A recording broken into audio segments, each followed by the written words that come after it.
BTB listeners, thank you so much for checking out today's episode. Listen, if this episode inspires you, do me a favor, take 5 seconds to shoot me a like and subscribe to the podcast. There are several more exciting guests that are in the pipeline, and I just can't thank you enough for your continued support, and let's keep paying the mission forward. In today's episode, I interview Jake Lysgaard. He's the director of junior performance at No Quit Tennis Academy in Las Vegas, Nevada. He has been coaching back in his hometown for many years and has an incredible, inspirational story. He played college tennis at the University of Nebraska, where his father played. He's been able to use data analytics technology to help develop players. He is keen on mental development, help kids understand the importance of a no-quit mentality. We talk about what inspired him to play tennis in his childhood, his ability to not only give back as an academy coach, but also to pay it forward to the kids that he's impacted, to have those stories be inspirational for other peers in their life. Don't be afraid of the dark. Be careful with stars. Not every light is gonna guide you, baby. Welcome to the BTB Project, designed to empower listeners to identify their why and to live their best lives no matter the circumstances. My name is Coleman Gerhardt. A former athlete and motivational coach, I've had the opportunity to inspire thousands through my story and help accomplish what they are built to be. You'll be encouraged by each and every episode, and let's get into it. Yeah, when I blow up, I'ma soar high like Peter Pan. In real life, be living out my dreams. If I'm waking up, it's in a foreign land. The weather in Colorado today is not near the weather it is in Las Vegas, Nevada. So I am bundled up in my office here, but I have a tremendous opportunity today to speak with a gentleman that I believe is one of the most passionate developmental coaches in the country. And he leads with a tremendous amount of knowledge. We're going to dive into the analytics and the passion for developing junior tennis players in the state of Nevada. And he comes from No Quit Tennis Academy. And it's an absolute honor to have Jake Lysgaard on the BTB Project. Welcome, man. Thanks for having me, Coleman. I really appreciate it. Looking forward to the conversation. Excellent. You and I tend to have a lot of similarities because when I was developing as a junior tennis player, I wasn't the highest ranked. I certainly started late at 14 years old, and I was puzzled on how to do this because I saw a lot of people that were kicking my butt in tournaments doing it. And I'm like, gosh, how have they figured it out? And here you are now in an academy setting, running one of the top academies, I believe, in the United States. But you also grew up in this area. So what does it mean to you, Jake, to be able to give back to a community that you've been able to spend a lot of time in? Yeah, Las Vegas is near and dear to my heart. Growing up here, my dad actually played tennis growing up in Las Vegas. And I've seen it go from not having any tennis academy, not being able to find a hitting partner at all, to us having 30 to 40 kids come out every single day of the week to No Quit. And it's just such an honor to be there running that place. And it's just a great place. Yeah, and being an Intermountain tennis player, I've got to spend some time there in Las Vegas, had a few battles with UNLV when I was in college, and then played some junior tournaments at Darling Tennis Center. Yep. I remember just the dry heat and holding on to the handlebars, trying not to get heat strokes. I got to ask, when I think of no quits and a no quit mentality, do you believe your kids have an edge because of some of the conditions they train in? Absolutely. Especially our older kids in the summer, they go from 10 a.m. to 1 p.m. Wow. And at 12 o'clock, we do conditioning, right? And so they go out and they have to push through 105 to 108 degree temperatures in July. And just from a mental standpoint, having to push yourself through that, it just absolutely makes them very tough. Yeah, and the academy setting is something that is really neat because not only can you develop, but the team building, these kids are probably hopefully hanging out on and off the court, doing life together. And I want that to be something that you reflect on, Jake, because as you grew up in this area and we're trying to hone in your tennis game, I'd love for you to walk us through how you came across tennis and some of the things you remember about your junior career. Yeah, absolutely. So my dad played college tennis at University of Nebraska, where I also played. I got exposed to tennis at a really young age. I think I was about 6 when I first started playing. Then I went and played a bunch of other sports, tried to play baseball, basketball, soccer, and then just really fell in love with tennis and decided that's what I wanted to do around 13, 14 years old. I have had a lot of coaches growing up here in town. David Pate, big mentor of mine, former doubles #1 in the world. He's actually really good friends with my dad. So, David started coaching me when I was 6 years old. His brother, Jack, also one of my big coaches. Adam Carey, who's now in charge of Tennis Australia's whole coach education department, was here in town at that point and started working with Adam. He was actually the first coach to get going with no quit. Oh, okay. And then no quit was in its infancy back then. We were just starting to get going, but that's how I got into it. Just haven't looked back since. The lineage, I can relate to that with tennis. My dad played tennis at Colorado State, and I think it was the third year into it, they made him run a mile, so he quit.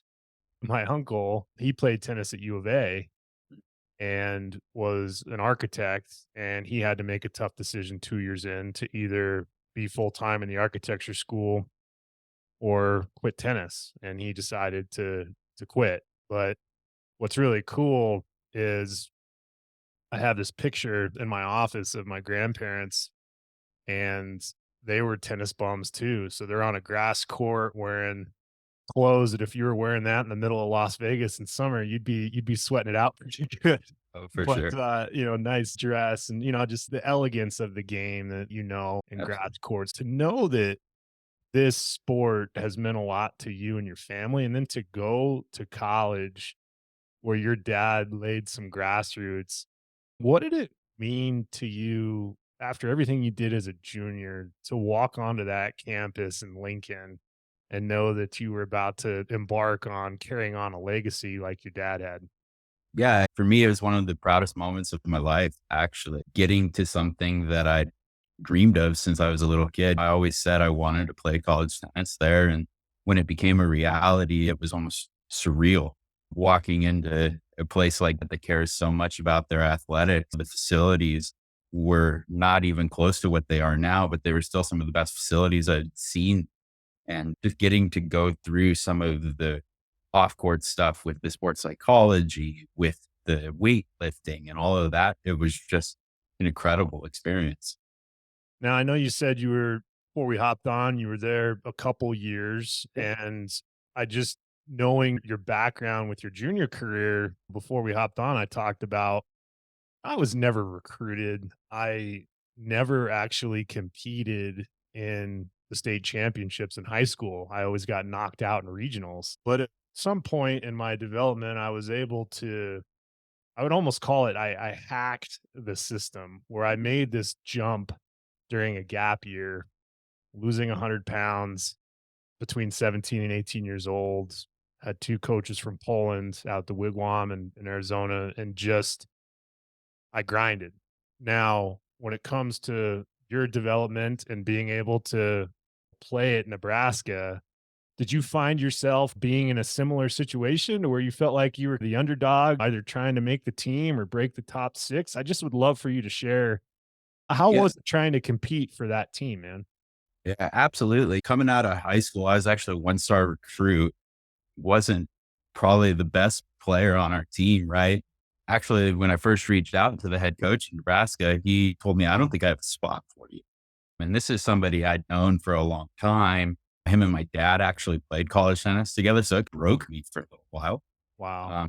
But then I used it as some motivation and took a gap year. And he said, hey, maybe if you take a gap year, you'll be in a spot where you can come walk on. And took a gap year, played a ton of tournaments in California, played a ton of tournaments in Vegas, and finally got to the point where I sent him a few results and I was like, hey, I've beaten a couple college guys in California now. What do you think? And got offered a walk-on spot. And it was just two of the best years that I can think of. So And being a walk-on, and this is where I highly resonate with what you just said, is I had an eerily similar conversation with the coach at the University of Northern Colorado, where I ended up going, who told me when I was in high school and I came up for a pseudo recruiting trip and I proceeded to lose to the number 6 guy 6-0, 6-1. And he looked at me and said, Coleman, I don't think you're quite there yet. But what was so fascinating about this coach, and I want this to be something that segues into what you do today, is that he at least gave me a path of what it would take. He said, you got to get quicker. You got to be able to learn how to play matches. I wasn't match tough. And he said, you have to be mentally stronger. And in that moment, being a 17-year-old kid, was it exactly what I wanted to hear? No, no one wants to hear that they're not good enough or they're coming up short or so on and so forth. But he was a seed planter in my life. He decided to give me some tangible things that I can do to become better. And so on and so forth. I was able to walk on and take scholarships rather than receive them. But it was because of those seeds. So when I say seed planter, and I'm a kid that is embarking on a journey at No Quit Tennis Academy, what should I be expecting from a coach like you? for me, it's all going to boil down to heart, right? Like it's all going to be how much effort that our kids put in. I want to see a kid that's just showing up every day and giving me their best, whether that's 70% of what they can possibly do, but I want it to be the best 70% that they can possibly do. It's something that I had to do as a kid growing up. There was no days off. I couldn't take a day off when I was on court. I had to go hard because if I didn't, I wasn't going to get to my goal. Yeah. And is hard work different in 2024 than it was when you and I were growing up? Or is hard work just hard work? It's that's a great question. I think it's still the same, but there's definitely differences with this generation of kids. They want to use technology a lot more than I ever did.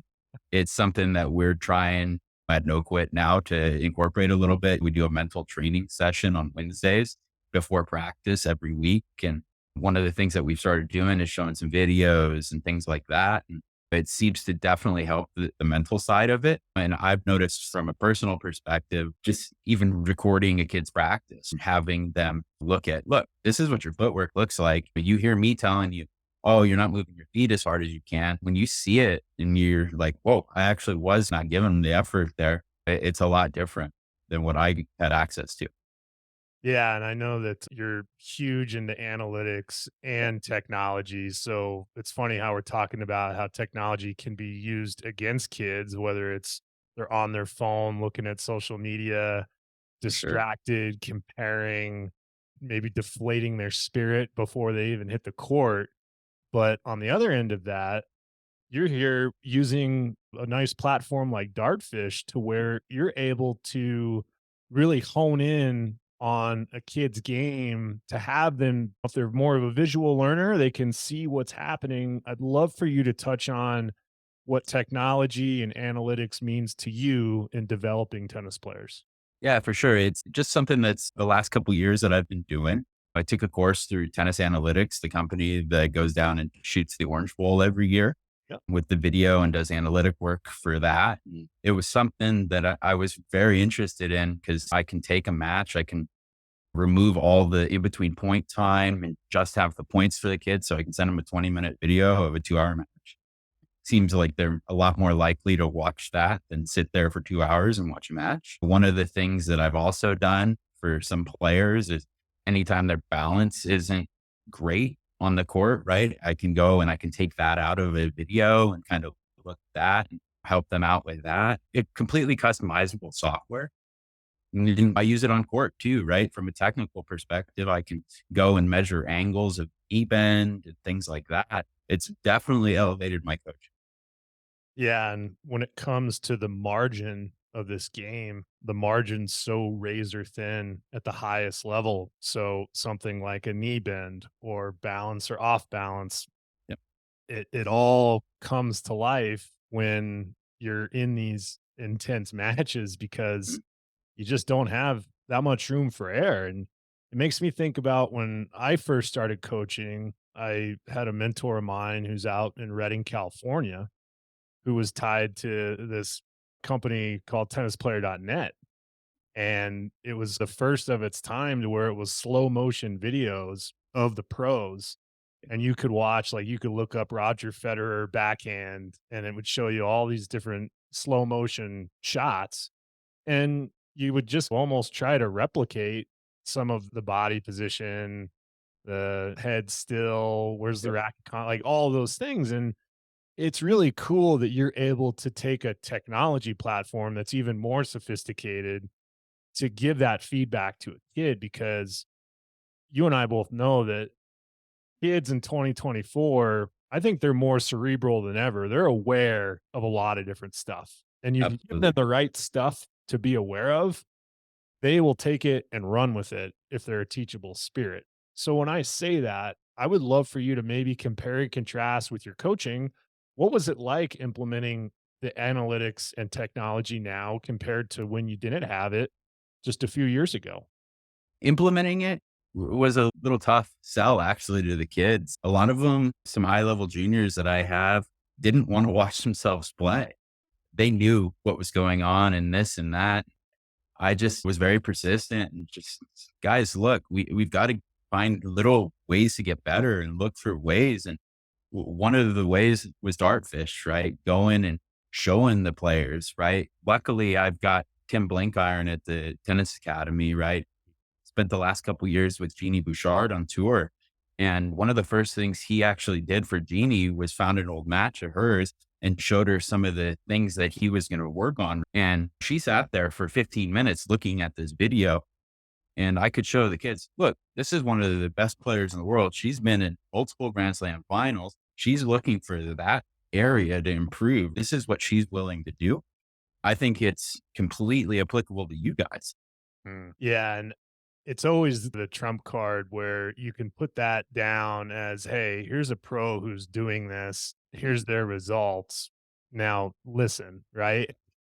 But in turn, I also think even before that conversation happens, and I get a sense that this is where you just hit it out of the park, is the first interaction with these kids. When I have a kid come to me and they want my help, sometimes they know, like, oh, he played college tennis or he's coached high school and state champions and so on. So they see the results. But what it comes down to for me is I try to set the expectation up front of, if you want help, this is how it's going to work. And a lot of that is through open ended questions. I ask a lot of open ended questions because I want to hear what makes the kid tick. I want to understand their why. I want to be able to align a program that's conducive to what they want. So, as I'm saying that, I'd love for you to just share a kid that's new to the academy. What do you guys do at No Quit to make them feel like they're at home?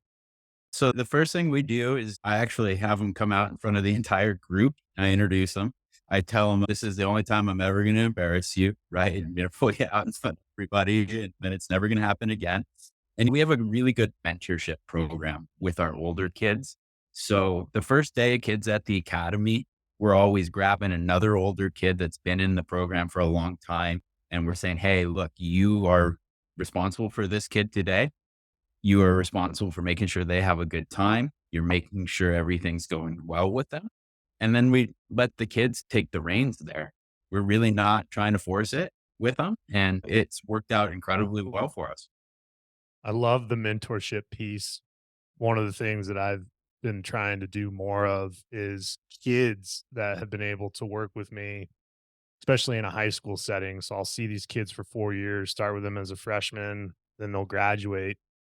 And I had a few guys that were able to win state championships recently. And as they ride off into the sunset of college, I've had a few of these kids be like, Coach, what can I do for you? And I said, I'm going to call you on your birthday. Just make sure you pick up the phone. But outside of that, I'm going to give you a number of a freshman and I want you to shoot them a text. And I just want you to ask how they're doing, get to know them, nothing Yep. more than that. And as we were talking earlier about being seed planters as coaches, you and I both know that peer to peer relationships are like bigger giant seeds that grow faster. And Absolutely. these kids are so impressionable by their peers. And I love that as a coach, even though it might be embarrassing for them to stand up in front of their peers, they know that they're supported by you, which is why they have the courage to stand up. And then they're supported by their peers, which is why you want to put them in front of them so that everyone can get to know each other. Such a powerful thing, man. So I definitely tip my hat to that culture, that mentorship, and that approach. And with that said, I want to put a big circle around you again, man, because listen, all of the stuff that you're doing, it doesn't come from thin air. You have been built to be a coach, and you're a tremendous coach. You're a family guy. You got a beautiful family, beautiful kids. Thank you. And from what I saw recently, man, I believe you just experienced a tough loss with your grandma. And when it comes to what makes me tick, man, I've had a lot of jubilant, awesome moments in my life, but I've had a lot of adversity. And Yep. I just would love for you to share about what it means to you to give back to kids with everything you've experienced in your own life. Definitely. It's probably the most rewarding thing I've ever done in my life. We have a very unique tennis academy. We have kids whose parents are very well off. And then we have kids that can't even afford a lesson, right? I have some kids that I completely give free lessons to. I've gotten to work with kids that have been in the hospital because they're suicidal. Mhm. I have a girl who's playing college tennis now who lost her mom during COVID, and just getting to help those kids get out of some very dark times and learn that it's not going to be permanent, right? Is probably the most rewarding thing I've ever done in my life. Yeah, the adversity piece and just as you share those stories, it's I think that's what I've gotten from No Quit is I've Mhm. been able to have yourself, guys like Dave McPherson, James McGee, folks that have been really integrated in this for Yeah. a while now and hearing about the Inspiring Children's Foundation, understanding that this isn't just about forehands and backhands, this is about life. And some of the most fruitful moments that I've had as a coach are not the results from the court. It's the wedding announcements. It's the ability to go watch them graduate in college, being able to do life with them. A lot of Absolutely. these interviews I've been able to have on the BTB project are kids that have heard my story and they're like, wait, you're doing a podcast? And they hop on and they share their story. And that's what's so crazy about this. And I want to really get your take on this is that obviously there's some kids in your program that are going through some really tough stuff. Do you feel like the environment that you guys create, do you see kids that tend to be more isolated? Or do you believe that foundationally you guys have built something to where there's kids that are helping each other through this stuff because they all know that they have a good opportunity, whether it's a free lesson or they're paying full price. Does the culture get them through some of these adverse moments? Oh, absolutely. I think that's the beauty in what we do at No Quit. The peer to peer mentorship, the peer to peer stuff. I've been through what you've been through. So we're going to get through it together. But it's really cool to see a kid who is struggling and then another kid will just bring them up and they don't have any reservations, even like the kid's not working hard, right? They're calling each other out. Like the coaches don't even do that, which is really cool. It makes my job a lot easier. Then I can focus on helping them get better in the other areas. When I look through the stats, since No Quit has been in existence, I believe 2006, you got 300 plus sectional titles, 200 plus nationally ranked athletes, 150 state champions. 100 plus national titles, over 50 players ranked top 20 in the US. Unbelievable D1, D2, D3, kids going to college, believable metrics. But when a kid is coming to no quit today and they see that, do they understand really what it takes? And that's what I want to dig into next is it's what less than a 1.3% chance to play D1 tennis out of high school. Yeah. What makes No Quit Tennis Academy and what you do on the court with these guys make them capable of being 1.3%?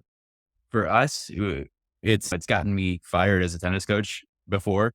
I always am saying results don't matter. I'm not a big guy on results. I'm more of a process oriented guy. And that's our entire coaching staff. We're all about, look, we're here for the long run. Yeah, you may have some great results during that, right? But that's not forever, right? So you've got to learn to navigate. You've got to learn to get through this stuff. We talk to the kids all the time about some mental stuff. We teach meditation on Wednesdays. We do a lot of conditioning stuff, and it's all designed for helping them from a mental standpoint. We don't harp on results, even though we have good results. Yeah, and we've tapped into a lot of different areas here where it's the analytics and the technical side, the mental side. One thing I see you doing all the time is you're a big quote guy. Yep. I see sometimes you go whiteboard and I got one here that's a quote of the week. Everybody's sore, everybody's tired, everybody has an excuse, but don't be everybody. Yep. Why does that quote end up on a whiteboard? And how do the kids at the academy take to the quote of the week? For me, when I see something that I like on social media, that's how I like to use it, right? I like to spread good messages on there. And the quote of the week for me is really just, trying to find another way to motivate our players, trying to motivate even kids that aren't our players, right? As a coach, I feel like it's my responsibility to go out there and help people. And even if I'm not their private coach, I want to make sure I'm helping. And it's something that I just started. I try to keep it going every week. And that one specifically goes back to what we were talking about with getting to college tennis. It's so hard. Some of these kids have an idea of that, oh, I'm just going to make it there, but they don't really understand how hard it is to get there. And I just want them to realize you can't be everybody if you're going to play college tennis. You've got to stand out. Yeah, I especially believe that being American tennis players too is I was talking to my friend Clancy Shields, the coach of Arizona, and he has his kind of bucket that he goes into on the international side. And when I talked to him about American players, he's like, Coleman, what's interesting because American players don't understand that like I'm just like a quick plane ride away from coming to meet me. And a lot of these kids don't want to get to know me. Yeah. And they don't want to make the effort of putting themselves out there. I'm thinking back to how you're introducing kids to the academy is getting them to stand up in front of somebody because guess what, man? They're either going to be doing that at the academy or they're going to be doing that at school when they're trying to play college tennis. So they better start learning to work that muscle now. For sure. And I share all that because I found another thing that you posted that is really cool. And it was in a book that talks about the difference between choice and sacrifice. And I think there's a huge misconception on what the difference is between the two. Yeah. And I would love to pick your brain on this concept of sacrifice is reactive and choice is proactive. Yeah. I've seen a lot of kids in today's day and age be super reactionary. I would love for you to talk about when it comes to choice and sacrifice, how are you helping kids be more proactive? Yeah. Luckily for us at No Quit, we don't really have a whole lot of kids don't feel like it's their choice to be there, right? Some tennis academies around the world, right? Mom and dad are forcing that kid to be there. I have all the kids coming every morning. They're excited, right? Good morning, coach. How are you? We're having conversations about that. Yeah, they're missing some things in their childhood, right? But like school dances, things like that. Most of our kids are homeschooled.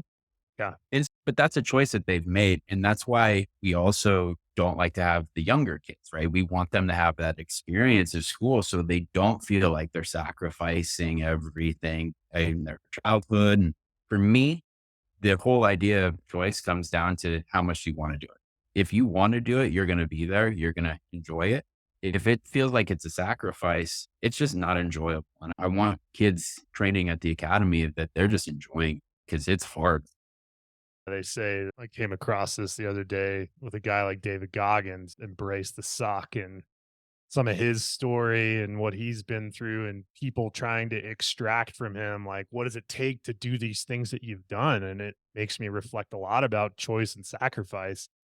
It could be perceived as a sacrifice, but we are choosing to be there or not. And I just, with putting that together of really instilling the right mindset, the analytics piece at the academy, besides putting the time on the court, obviously getting kids into tournaments, I'd love to hear about some of the things you guys are doing on the recovery side, injury prevention, because a lot of kids that I see, especially on the female side, you got those anteriorly rotated hips Yep. and they're pounding the court, and you get MCL sprains, ACL tears, and so on and so forth. I'd love to hear what some pre-tennis court activity with your dynamic warm-up, I'm guessing maybe, and then Absolutely. after those hard days, what are your kids doing to recover? So before every single practice that we have, we do a dynamic warm up. We've got, I think it's 15 different exercises that they do to stretch their body. Then we do a little bit of light sprinting to get them going. Then we'll start with a little bit of like a band warm up, get the shoulders warmed up, get the hips warmed up, get everything going. That's all before they even hit a ball. Then since it's cooler in Vegas now, I'm not going to say cold just because of the Colorado audience will completely laugh at me there. But Yes. it's cold for us here. We've implemented them going on a little jog and doing a 1 minute plank to get everything firing. Yep. Then we'll do our tennis piece. The last 15 minutes of every single practice that we have, we actually spend time doing static stretching. Just really making sure they're cooling their bodies down. If we have any issues there, we have a couple of physical therapists that we work with extensively here that we'll send kids to and refer them to. And actually Thursday is a pretty interesting day at the academy. We only play tennis for 3 hours that day. And then we actually bring in a yoga coach who donates her time to the academy, and she comes in and leads a fantastic yoga class. I've had a sore back myself, and hey, Wendy, my back is sore. Can you help me out? I leave that yoga class feeling great. Yeah, the yoga piece, and I love that you guys are doing that, because a lot of neglected muscles in a tennis body are those intrinsic muscle fibers, everything that supports the big muscle groups. We hear all the time that tennis is a quad dominant sport. But when I'm looking at an athlete, I'm always looking at what is their structure behind them rather than what they can see in front of them. Because if they're strong from the calves to the hamstrings to the glutes to the back, Yep. it's going to support everything else at the front. And yoga, I've been fortunate enough through some mentors to become certified in what they call natural trainer, which has a yoga component, but it's yoga with feedback, to where someone's in a pose, and a team building exercise is a kid actually can help cue while they're holding warrior pose, to where it intensifies those intrinsic muscle fibers by activating them in the position. As I'm saying that, I'm curious, have you guys dabbled into, yes, the dynamic, yes, the static, but have you dabbled into both? Not a whole lot. I really like that idea actually. And it's something that I'm going to take back to the team and talk to all the guys about using. I think it's very interesting. It's been neat for me to see, because when a kid is moving quickly to hit this tiny little tennis ball and they want to be balanced at the moment of hitting that shot, and you see this a lot too in the NFL, is a guy like Patrick Mahomes. Everyone's wondering how he throws these sidearm, crazy acrobatic. He's like Gumby out there. But a lot of his training, he's putting himself into these unbalanced positions, and Yep. he's learning to be strong and balanced in that position. And when you look at guys like Medvedev or guys like Novak and Nadal, these players are so accustomed to being balanced in off balanced situations that doing the yoga with feedback learns how to take those situations, and you're able to hone in getting your body to be accustomed to being balanced in unbalanced situations. It's not easy. It's a big mental thing, right? And that's why I love using it, because when a kid's down love 40 and they're serving and they walk up to the line, some of those mental cues that they're using to keep the isometric holds and get the muscle to fire in that moment, some of those disciplines show up in matches. So, with that said, this whole body of work that you're putting in with these kids, do you see it showing up on critical points when they're going out and competing in tournaments? Oh, absolutely. For the last month, we've made our Wednesday after we do our mental training in our trailer at Lorenzi. We go out and we're doing a mental training tennis practice, actually, where we go out and we implement the mental skills that we were just working on. So one of the biggest ones that I've seen was the between point rituals. After we covered in between point rituals inside what we expected them to do, what we wanted to see out of them, we went out there and it was the quietest practice I've ever been part of. We had no complaining, no nothing. The kids were just into their routines. They were going, took that into the next tournament that they had. They've just built upon it, which is really cool to see.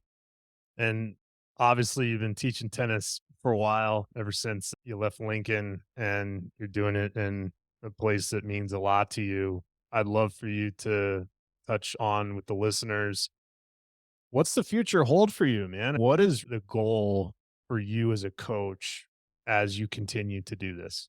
Yeah, absolutely. For me, it's just to impact as many lives as I possibly can.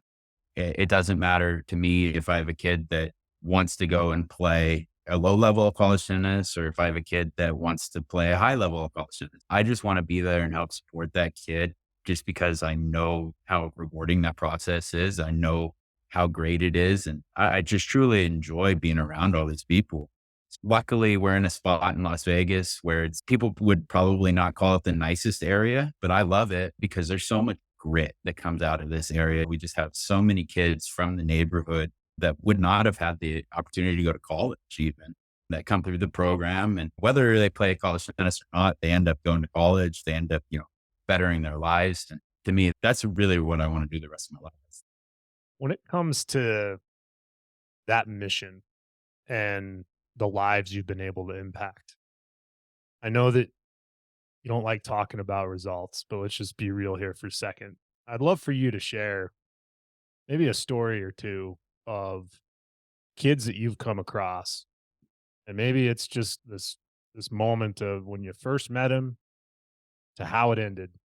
I'd love for you to share a couple stories that come to mind where it maybe makes you reflect on, gosh, this kid was like me, or gosh, this kid did something so inspirational that I didn't think they were going to be able to do it. It wasn't that I doubted them, but it's just like, I'm just blown away by how this kid turned out. Love for you to share a couple stories. Yeah, absolutely. There was one that can definitely come to mind right off the bat. The girl that I talked about earlier, who her mom was a nurse during the height of COVID, didn't know really what was going on. And she contracted COVID and actually passed away. And she ended up moving to Las Vegas to become a part of the foundation and become a part of the academy. And when she first got to town, she was not close to playing college tennis. From a mental standpoint, she was completely defeated. She worked hard on her mental game, had a bunch of sessions with all of our coaching staff. And now she's on a full ride scholarship to the University of Wyoming, which is really cool to see. She's thriving there and seems to enjoy it. Another one I can think of, I have another boy who at one point when he moved to Vegas, went through some really rough times. He wasn't, from a mental standpoint, doing very well at all, was in and out of the hospital with some mental issues, and he just worked. He probably wasn't on the radar of many college coaches at that point, and has gotten to the point now where he's playing college tennis at University of Richmond. It's those type of things that I point to more than the results of anything. Just helping kids through things like that, it's just incredible to see that they can come out of those real trials and tribulations. Yeah. And I think when it comes to coaching, kids say all the time that they learn so much from me, but man, how much do we learn from these kids that we help? And it leads me to, again, you and legacy and what you're trying to do. And I know I brought up the tough news with your grandma, and then also too, I believe an uncle you lost that was really close to you. And you talked about your dad and how much it meant to you to go to Lincoln and play at a school where he played. When it comes to legacy and you reflect upon your grandma and your uncle, how are you looking to pay that legacy forward as you continue to coach? The two biggest things that I would say that those two taught me was integrity, Mm. right? They both had unreal amounts of integrity. I just yesterday lost my Uncle Jack, and he was my first tennis coach. He, you know, wouldn't sugarcoat anything for me. He would just give it to me straight. And I really appreciate that about him. And it's something that I've taken into my own coaching is, look, we're going to have some hard conversations, right? Now, I might have that conversation a little bit differently than him and I had that conversation where he was a little rough. Right. But now I'm not going to sugarcoat it. I'm going to tell you the truth. I'm going to tell you what you need to hear, not what you want to hear. Mhm. And in the long run, that's going to help you more. Yeah. And just the tough love is the love we need Yep. most of the time. And that college coach that gave me the roadmap to help me do what I did was tough love, but it was the love that I needed. And it makes me think of a last question for you here, Jake, is here I am, a no star recruit. You're a 1-star recruit. And you've learned a lot in your life, man. And coming from a coach, I wanted to get into this because I wanted to be like a coach I never had. Mhm. And I wanted to change the trajectory of the experience that I had and make sure no one had to experience that ever again. I absolutely get that sense from you as well. And kids are just unbelievably privileged to have a guy like you and the staff at No Quit to have access to that. I tip my hat to you guys. But you have an opportunity to go back to that 1-star recruit, knowing everything that you know now.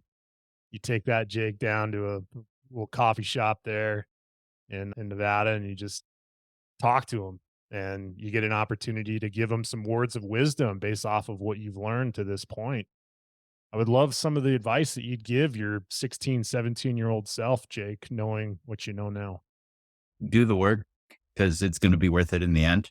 Don't think that you're in a point where you can't get out of it. You've just got to go and try. That's the beauty of the name of the academy, right? Don't quit. Just get through it. Just fight till the last breath, right? Basically, for me, it's just go and go. It's beautiful how you said it because doing work isn't a complicated subject. It's a choice. Yep. And I think it's unbelievably ironic how we were talking about some of the topics we have talked about today. And it leads back to don't quit. And it's a choice. And I absolutely love what you guys are doing at the Academy, man. I'm going to leave information on No Quit Academy in the podcast notes and obviously the Inspiring Children's Foundation. But I'd love for you just to share with the listeners about how they can find you, how they can tap into more to what you guys are doing, what you're doing on the analytics side, and to be more involved in your mission. Yeah, for sure. We partner with the Inspiring Children Foundation here in Las Vegas. They have their website that I'm sure you'll put in the show notes. I'm also on Instagram. I'm pretty active on there, posting quotes all the time, some personal stuff, not a whole lot. I tend to try to keep it a little more professional and try to really just share information that I'm finding out there that's going to help my students, help anybody else. And then we have our website for No Quit. If anybody wants to come on out, please get a hold of us and we'd love to have you. Love it. Jake Lysgaard, thank you so much for the time that you spent. I say often on the BTB project that impossible is nothing. Lastly, I'd love to know what that means to you. To me, it means just keep going, right? that there's no goal that you can't accomplish if you put in hard work and you just are very, very resistant. So that 100% is what impossible is nothing means to me. Excellent. I appreciate it, Jake, and thanks for your time, man. Thanks, Coleman. What a tremendous conversation with Jake and learning more about what makes him tick as a coach and the legacy he's trying to leave, one in the footsteps of his dad who played at Nebraska, but also to his grandmother and his uncle that taught him how to play the game of tennis. His approach and the approach of No Quit Tennis Academy is incredibly inspiring of how they're building young men and women to not only find success on the tennis court, but also have success in their life. The pieces that we touched on in regards to mentorship, keeping each other accountable, and helping each other in a group setting is not just important at a tennis academy, but it's important in each and every aspect of our lives. There were so many takeaways from Jake and I's conversation, and I hope it was something that inspired you as the listener. Listen, if this episode encouraged you, that resonated, and Jake's story is something that you want to share, do me a favor and like and subscribe to the BTB Project. Better yet, send the episode to a family member, friend, or colleague. Tell them why the episode impacted you and how it will help them. It's together where, as we share these stories, we continue to not only be there for one another, but to inspire one another no matter the circumstances. I'm proud of each and every one of you. And until next time, take care. You're told I'll be a hard temptation.